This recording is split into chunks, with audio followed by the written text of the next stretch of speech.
All right, guys, we are live. It is Thursday night. This is the RivalAngler edition of NextFish Live. And we've got Joe, we've got David, myself, Andrew. We've got a special guest. He is a Bassmaster Open pro side angler. He has been doing some good things. He's young. Yeah, he goes by the name of Bailey Boutries. And for those of you that don't know him, he is David Dudley's armpit. So no, but no, let's go ahead and bring him in because I've got a lot I want to talk to him about. And David, we've got a special topic to talk about later on. So let's see here. What's up, guys? Bailey, how are you doing, man?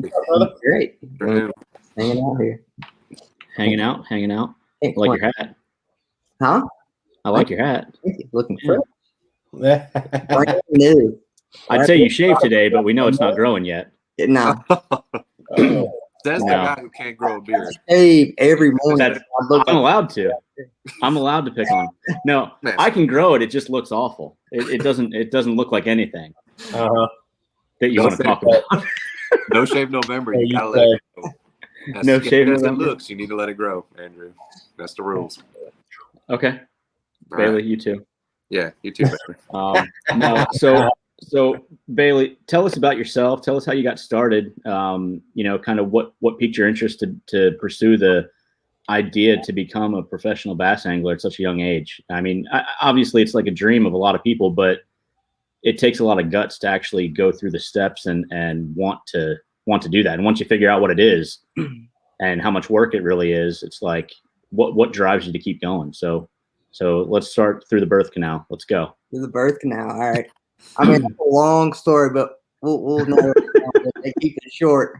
No, I grew up saltwater fishing down on the Gulf and moved up North Alabama, and then had somebody take me crappie fishing pretty much. So, but I've been fishing since I was like 3 years old. I went crappie fishing, was catching crappie, and then we caught a few bass along the way. And I told the guy, I was like, man, I want to go bass fishing.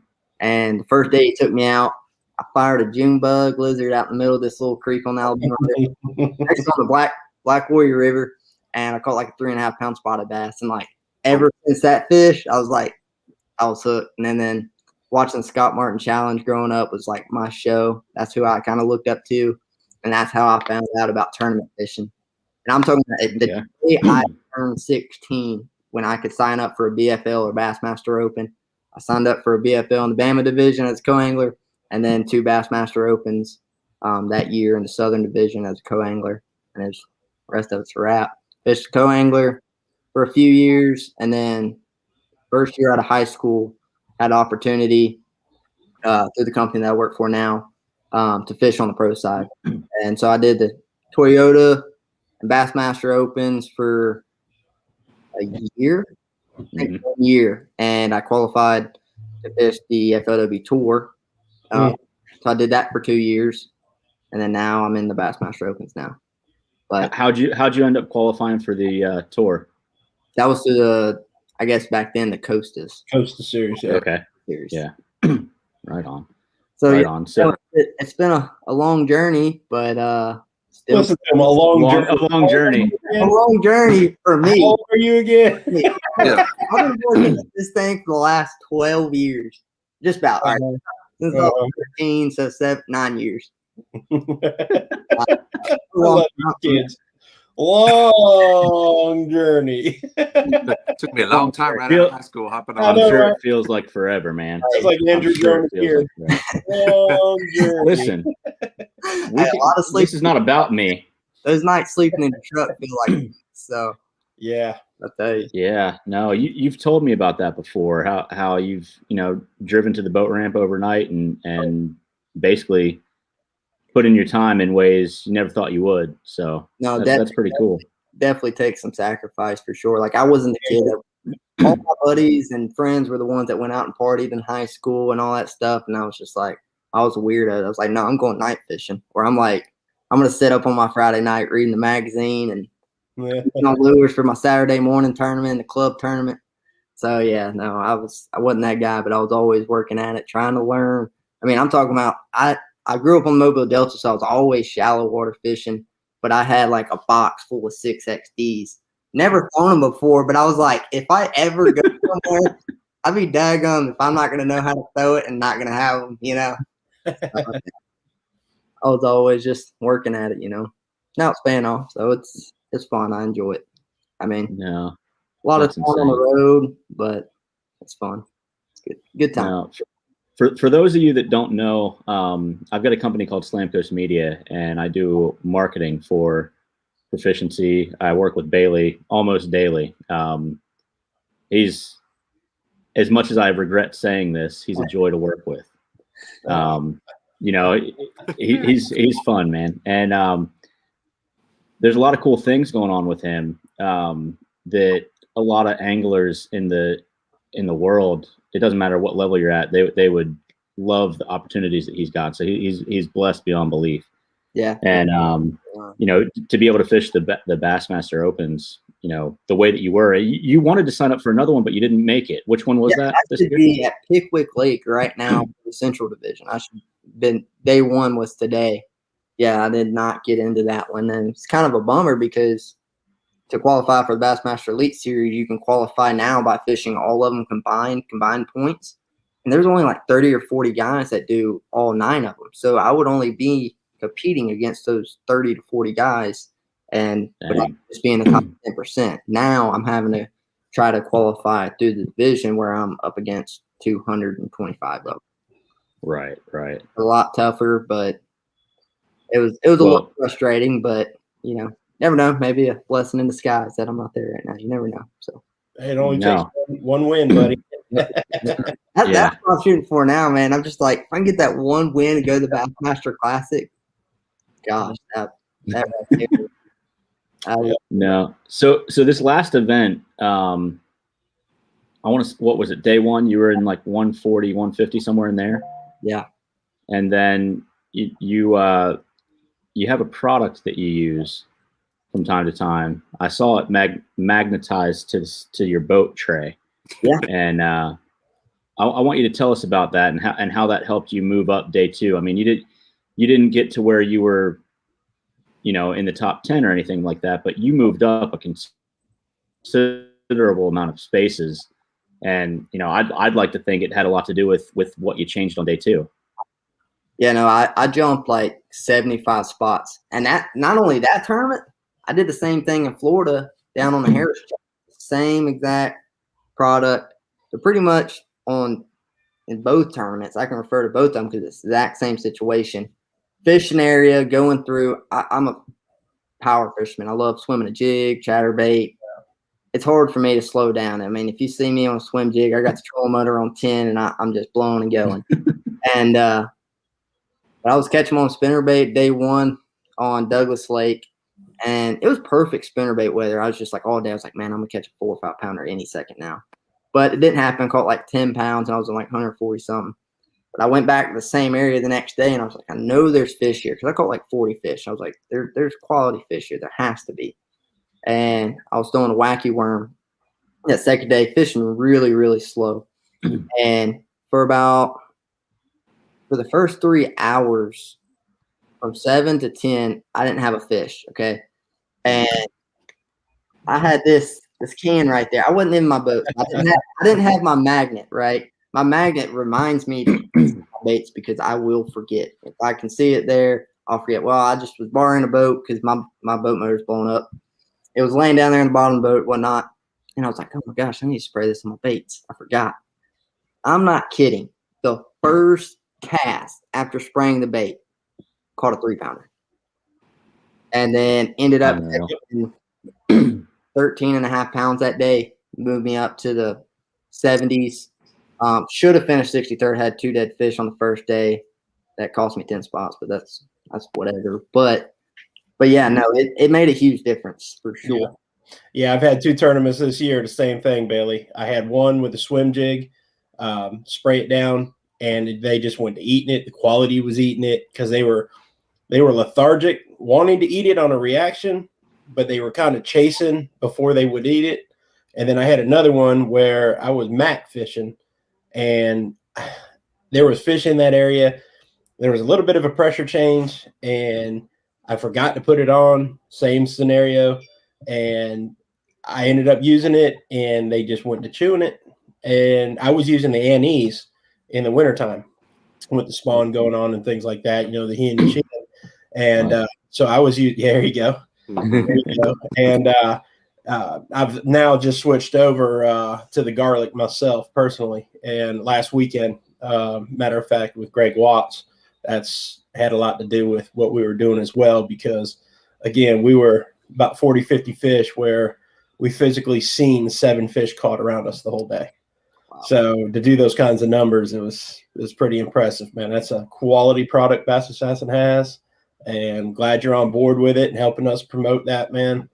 We need someone like you, young, eager, hungry, go and get it done. So. Yeah, no, it's good stuff, and I realized it a long time ago, just doing it. But just like you said, it's every time it seems like I forget just because I'm a scatterbrain. I'm thinking about fishing. It's like you're like, oh, I gotta put it on, and you put it on. It's like within the first 10 casts, I swear you get a bite. It's wild. It does make a difference. It really truly does.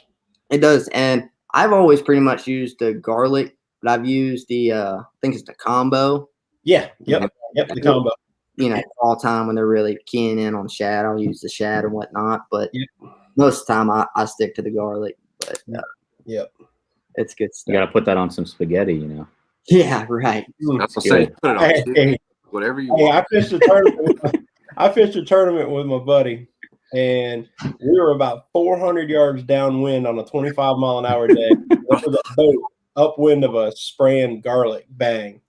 And I'm telling you, man, just holding your lures out, letting it hit. Made me hungry for Olive Garden like you wouldn't believe, dude. I was thinking Olive Garden breadsticks. I feel bad for my co-anglers, man. They get downwind of me. I don't think about it. I'm just like, and I know that's awesome. Oh yeah. But yeah, no, that is insane. That's awesome, man. That in Florida, man, there was a bunch of people in that area I was fishing, and there was a guy that was fishing there, and he weighed in 2 fish fishing in front of me. I was fishing behind him. And down in Florida, I don't remember the size bag I caught, but it moved me up pretty good too. And same case, I ended up using it for most of the day. Then I remembered, put it on, caught a good bag behind several people, and ended up saving the tournament. So.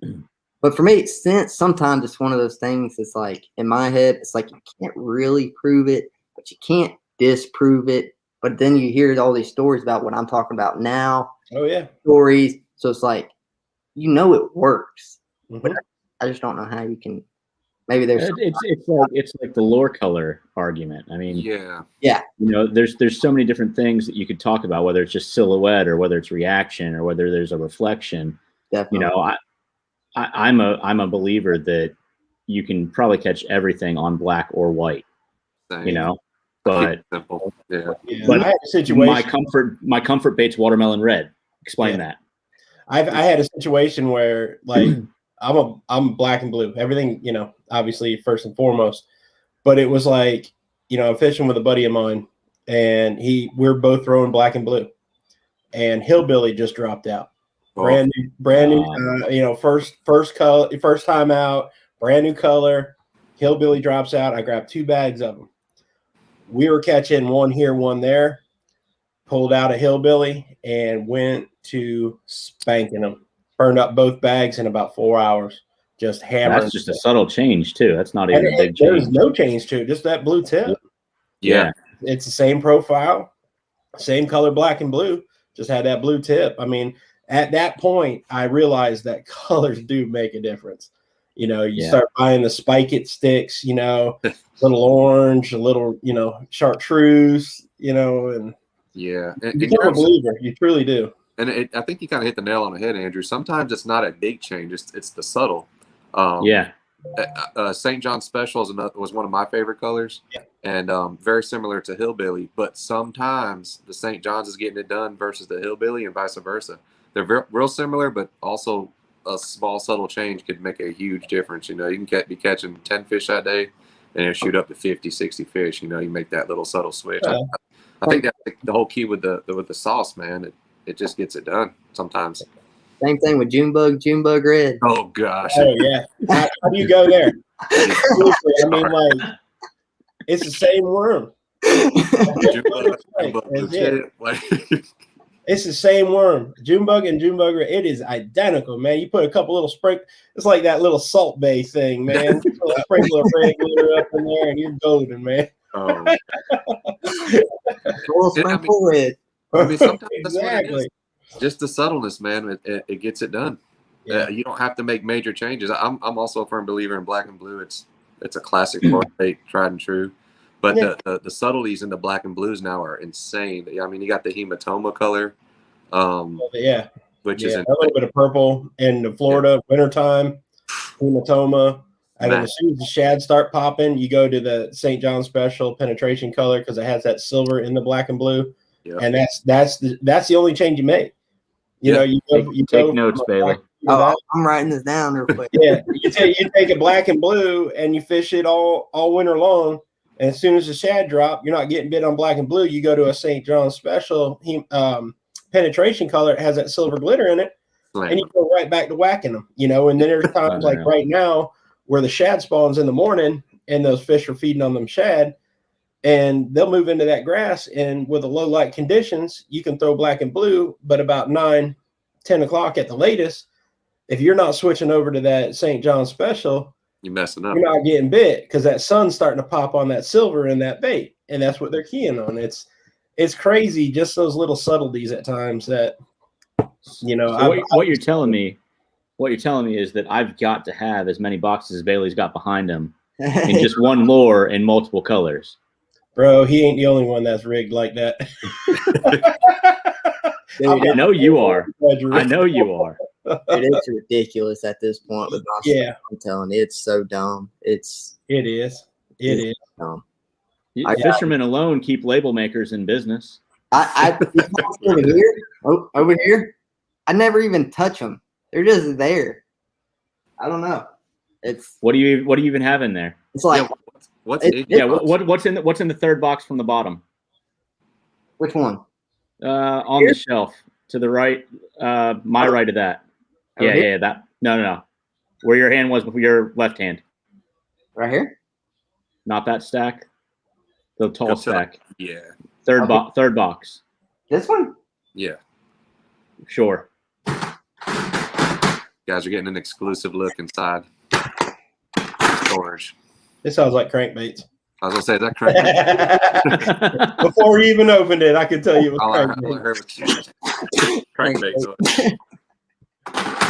That's insane. What is your go-to bait, man? Like what is the bait that you know that you can throw that you can catch a fish when you need to? Surprised I ain't got one laying out. A swim jig. I mean, swim jig. Depending on the year, but like swim jig and a buzz bait. Those are my babies right there. I'm telling you. When you were down here in Florida and we stopped off at Lake Whale to get some photos, you were throwing a swim jig, but you were doing it in a way that I've not necessarily seen. And I'm not a swim jig fisherman by any stretch of the imagination, but like you were throwing it and literally like skimming it across the top. Yeah, no, you weren't even giving it. You weren't even giving it a chance. Alabama thing. That's an Alabama thing. That's an Alabama thing, man. Call it the Alabama shake. Just yeah. Got an 8-year ratio reel, and that thing's just hopping across the top of the water. And that's why I love it, man, because they just come out of nowhere and destroy it. I mean, it's just the same thing as throwing a top water. I mean, just about. Right. On that swim jig, do you have a preferred trailer that you like to throw on them? Hey, we can't go that far. Slow down. I thought we'd catch them slipping. We had them nice and comfortable in the pocket there, but I don't know if I got my box right here or not. The one that's plastic, right? I got it. I'll pull it out. I reckon. No, actually, I started using this bait like 6 months ago. I always use the speed crawl from Zoom.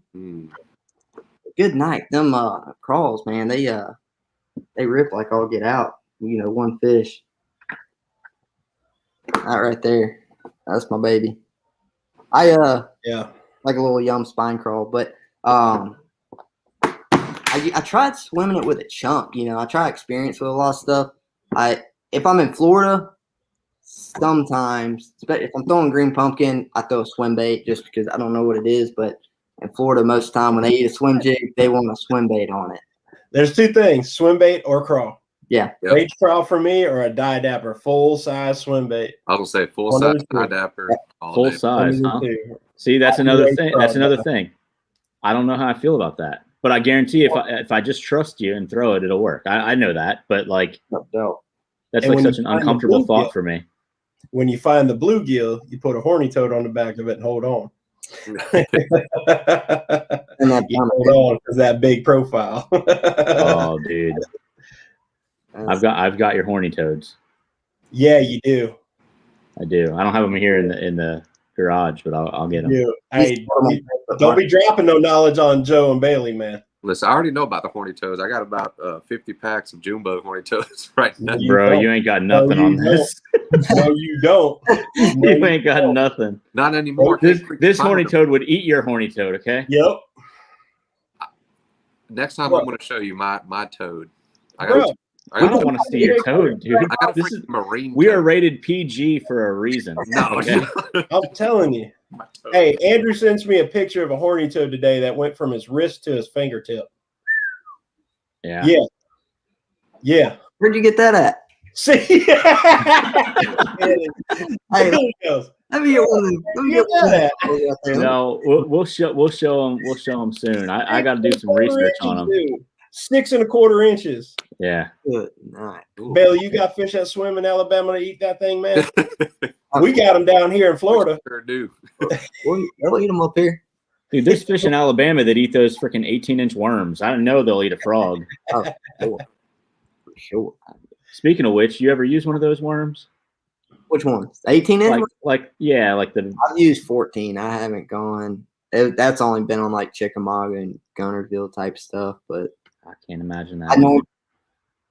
Where do you put the hook? There's all that. Where do they bite? How do you even know? You just put like a 7-aught, man, and you just hope for the best. And just hang on, let them take it a little bit. Swing hard and hope they got it.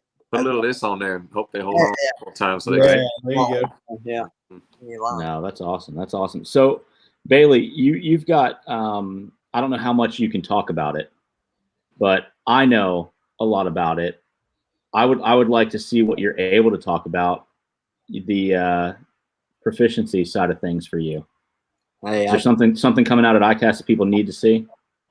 Yeah. I'd say it's pretty crazy, you know. No, we got some cool stuff coming out at Proficiency. Yeah. Finally getting into the bait cast area. You know, we've always had spin casts and spinning more geared towards the average Joe fisherman, but we're slowly working to get some pro grade reels and rods. We got the Signature Series rods that are really well built for, $78. Can't freaking beat them. But we got some cool stuff, really cool stuff coming out of ICAST, man. I wish I could show right now. I'm looking at it right now. I believe you. I'm at it. No, it's gonna be pretty sweet. It's I think the industry's gonna like it. I really do. It's gonna catch your eye. You're not gonna be able to miss it. There's gonna be people that will never buy it, never use it, and I feel like it's 50% are gonna look at it. They're gonna pick it up regardless. We're like, never gonna fish with that. Never will buy that. But the other 50% are gonna be like, how many do you have in stock? So yeah. Hey, look, one win. I keep telling you, one win. That percentage goes through the roof. Yep. 150. Yeah, there's a lot of good with this one. I'm looking forward to seeing how it goes. There's already been a lot of cool developments, and I'm just excited to fish with it. Are you kidding me? Yeah, me too. I'm ready to literally have like 30 of them rigged up right now. So we'll see. It's gonna be good. Our ICAST we got some, not even just bait cast stuff. We got some other cool stuff coming out. Like we're doing some crazy stuff at ICAST this year. So that we've been planning. It's gonna be pretty neat. So we got things in all kinds of different categories. Really cool. See, Bailey is moving into like a I would guess product development role of sorts, maybe.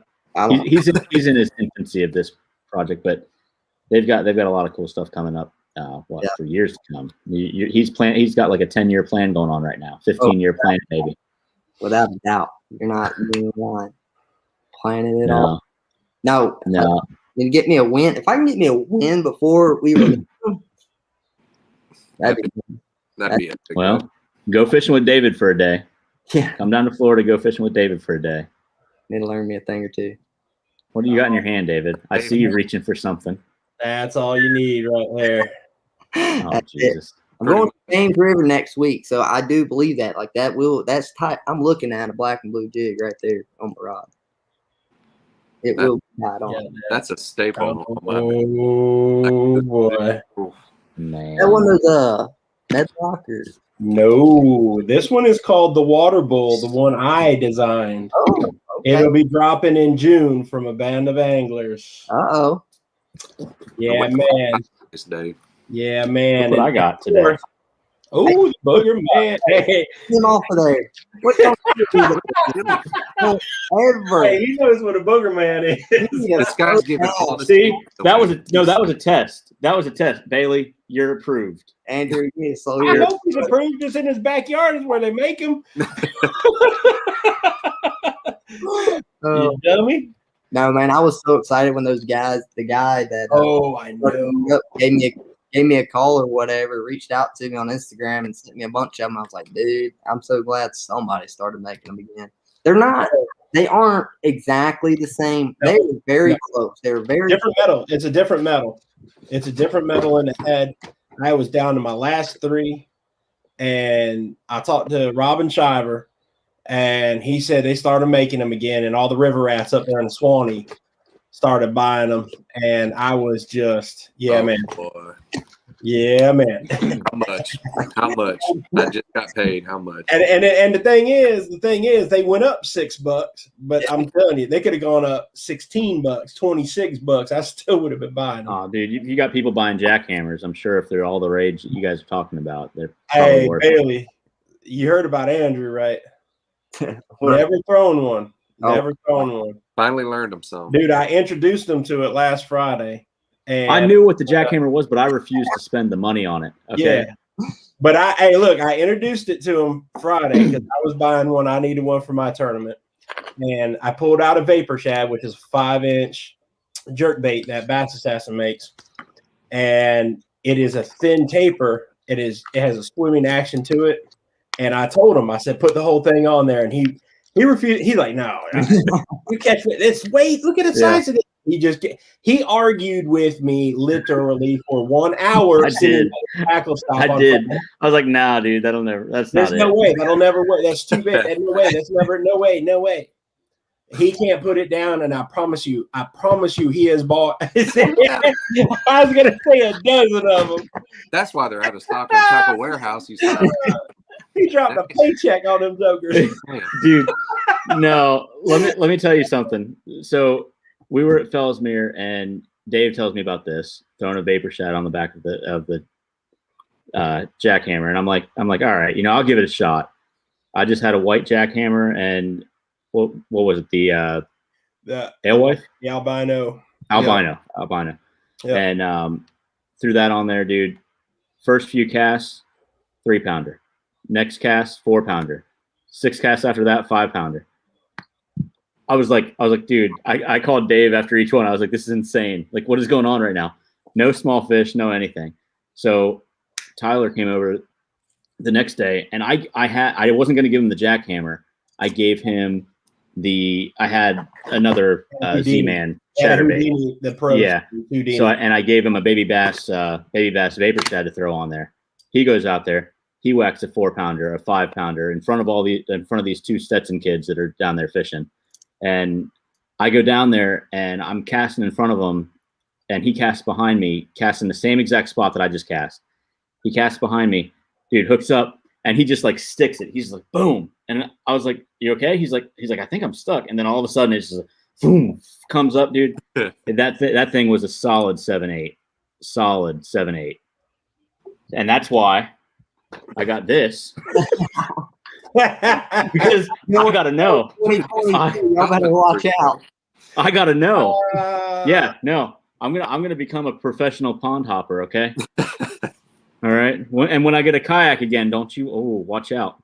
And I'll see, throw a motor on that thing. Of course, Billy, I open my mouth to help my boy out with the Vapor Shad trailer. Then I turn around and help him out with a buzz bait. And of course, what does he do? Shows. Look what I got. Hey. You know what sucks about that buzz bait though? Is it like, for me anyways, it's like it's a very tight window when they will eat that thing for me. Yeah. Other times I'm throwing a War Eagle one, or it's right now pretty well. I don't know about y'all's part of the country, but like Alabama, and I'm in Missouri right now. In Missouri, when they're up, hitting the banks, trying to spawn, I don't know what it is, but it makes them so mad. And if you can get lucky and get it right, 3-4 weeks, I mean, it'd be the best days you'll ever have fishing a buzzbait. Yeah. So you being a buzzbait fisherman, without getting too into detail, I'm just going to ask you one simple question, and as simple as this: yes and no. Yeah. Oh, Do God. you tune them? Do I what? Tune them. You tune them? Yeah. Got to. Don't worry, Andrew. You don't need to know. Andrew's like, what is See, that? I've got questions. I want to know about the window. How big is the window? Can I fit through it? And no. Yeah. Well, good. That's good to know. That means I need to start running. Okay. Now, second question. We'll have to do a show on that, and maybe not like give that away because I know that's tried and true to certain people, but like a tip like that could help the average person catch a fish would be huge. I could talk about buzzbait. Drive 35 mile an hour down the road is all you need to know. Yeah. It barely knows what I'm talking about. It starts there. Look, so it's funny. That's all you need to know. Bailey knows what's up. At the last open on Douglas, it was the night before I started practicing. I was like, man, it's right time. They're going to eat a buzzbait this week. They're going to eat a buzzbait. We had like a 15-mile drive down the we're going like 75. And I was like, I told him, I was like, when you're going that fast, you can only do it for so long. Oh, yeah. Oh, yeah. And I was like, I wasn't paying attention. I had like 4 of them going. Come on. All busted at the same time. And I was like, no. No. What was the max number you've ever had going? That does it. That's 4. Dude, I had like 10 one time. Oh my God. Like an idiot, and that snapped off so freaking quick, bro. What the heck is this about? Dude, Andrew has no clue. Andrew, just stay in the dark. He has no clue. He's like 10 on. Andrew, stay in the dark. I gotta know. I feel so alone really right now. No. Hey, this is for. Do you hear it? Do you hear it? I'm not gonna blow on it right now, but hey. Blow on it. Just do it. No, he don't need to blow on it. Hey, he don't need to give away the tips, man. No. 35 miles an hour.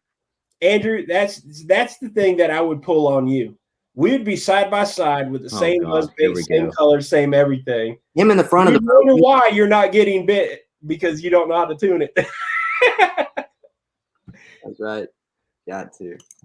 It's a must. It's a specific noise you're looking for, Andrew. Trust me. Is it like a whistle or is it like a? Hey, slow down.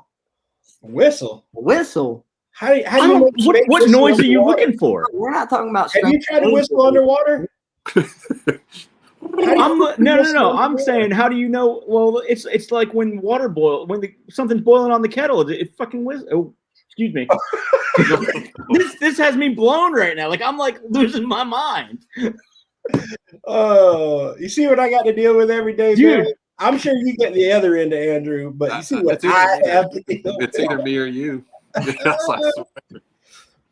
Okay. Well, it looks like I'm gonna be. Hey, when I come down to Florida in a couple weeks, well, I might show you. I don't know. We'll see. Hey, Andrew. When you come down to Florida in a couple weeks, where are you going to Florida in a couple weeks? We got to shoot those photos, ain't we? The end of May. Yeah, it's like a month away. Okay. Well, 3 weeks. It's almost here. May's like here, man. Yeah, but The bass ain't gonna be biting down there when I get down Hey, Andrew, just remember you can tune a buzzbait and you can tune a fish. there. Just remember that, Andrew. Dave is silenced. Okay. Dude, he's silent too. You're really silent. I got a big old border boot. No. So, oh man. Well, here's the deal, Bailey. We got to wrap this show up. But what I want to do is after ICAST, after everything's out, and you can officially talk about everything. I want the rundown. I want the story behind it. I want everything. Yeah. And let's get you back on here. We'll see what happens between now and then I guess I'll see you in a few weeks. That's it. Sounds good to me. Heck yeah. Sure. Cool. Looking forward to it. I'm gonna be doing whatever it takes, Looking forward Whatever to it takes. That bang going, buddy. That's a crazy idea, man. Right. That is a crazy idea. Crazy around here. Anyways. No, Bailey, it's been a pleasure, man. This was a lot of fun.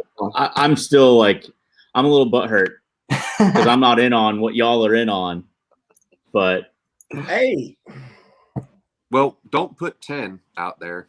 we gotta have fun. Hey, look, we gotta have fun with you, buddy. Tuna buzzbait, tuna fish. no, it should say tuna buzzbait, tuna fish, tuna can, David. There you go. All right, guys. 2-5-4, baby. Y'all, it has been fun. It has been a blast. Bailey, I appreciate you joining us. I know Heck yeah, Bailey. Good see, it's stuff, not fair because it's only 8 o'clock where he's at, but hey, I was just getting you started down here. win some, you lose some. But no, man, we'll bring you back and we'll talk shop and all that fun stuff. Yeah. Joe, David, you guys got anything? No, I appreciate your time, Bailey. no, appreciate the time. Appreciate the little insight, man, on the bang spray, buddy. Yeah, absolutely. Yeah, that was cool. Yeah. It to reiterate that it's crazy that something minute or subtle as that can just totally change the path of your event. Oh, without a doubt. Yeah, but Get no, some. I love it. Get some. Get some. Yes. Put it on your Yes. tuna fish. Oh, man. All right, guys. Well, thanks everybody for watching, and we'll see you on Tuesday at 8:30. And we have, is that Justin Ritchie's show? Yeah, I believe so. That is Justin Ritchie, Mr. Ritchie, head my of boy. tackle at Salt Strong. So that'll be a good one. For those of Heck you that yeah. don't know what Salt Strong is, do some homework between now and then. Yeah. It'll be worth it. You should know. Yes. All right, guys. Y'all have a good night. All right, man. Have a good night, guys. Yes.